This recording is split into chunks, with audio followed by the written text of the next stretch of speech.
Let me start with a story. A horticulture supervisor goes to check up on his men.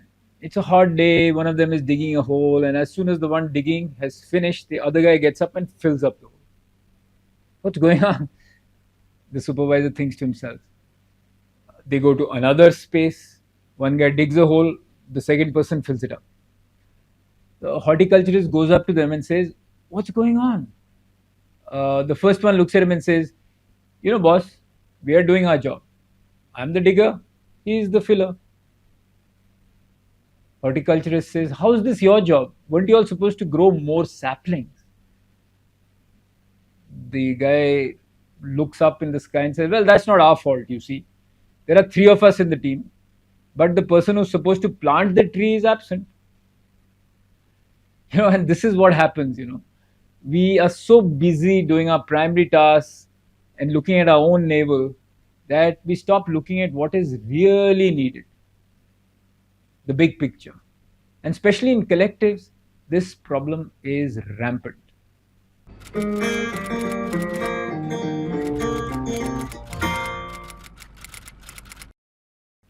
Yeah, we faced it when we set up Community the Youth Collective. In the early days, we got together a lot of youth engagers, youth influencers, and along with them, we realized that we should be doing something about building a cadre of youth leaders because that was the need of the hour.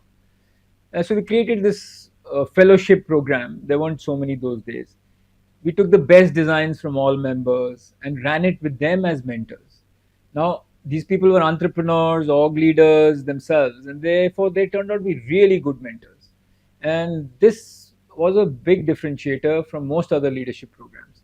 And in fact, many people came wanting to join. We had large number of applications. We actually got a next funding almost within 3-4 months of this first fellowship batch.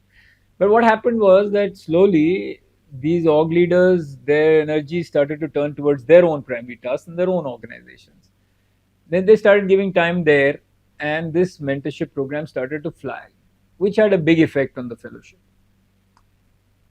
And a similar example I can take when we did a campaign on masculinities. A lot of people again came together and innovated in what we call a Varta Lab. A very interesting, different kind of program came up, an online filmmaking program, which again, young people and youth engagers really joined in there. Non-gender sector NGOs and civil society organizations also brought in their youth cadres, and very enthusiastically, everybody was together doing this. Many conversations with boys and young men became instrumental in changing their ideas of masculinity. Great films were made on this. But within the first year, again, I would say the interest again began to flag because it was not the primary issue of many of the members of the coalition. Because many of them working on climate action, somebody's working on communalism and so on. They found that their primary task had to be given much more attention.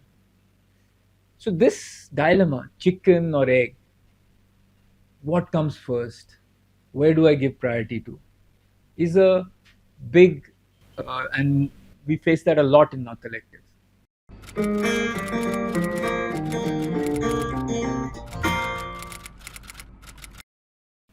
So to break this tyranny of or this or that, we really scratched our heads and came up with a way of honoring their primary task as much as the secondary collective one.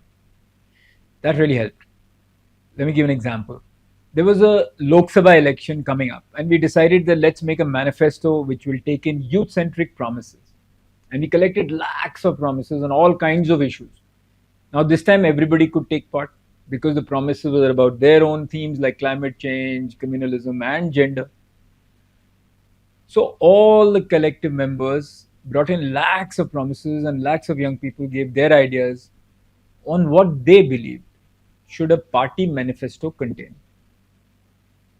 It was a time when parties were also realizing that young people are a big vote bank, thanks to the shifting demographics. So they're listening for a change, and there was not so much of an asymmetry of power. And many parties therefore actually took these ideas and put it in their manifesto. It was a good time. Young people really enjoyed talking to the political leaders, etc. That campaign was called My Space, My Manifesto, and became a major draw for youth and youth engagers, aligning org goals to collective goals, allowed members to live the dilemma guilt free. They could lay the egg and eat the chicken too. Now, going back to our gardeners, we need to get the digger and filler to own up to their real role as gardeners, to see the secondary task of planting the sapling as integral to their job. Else, they could be mistaken for grave diggers or undertakers.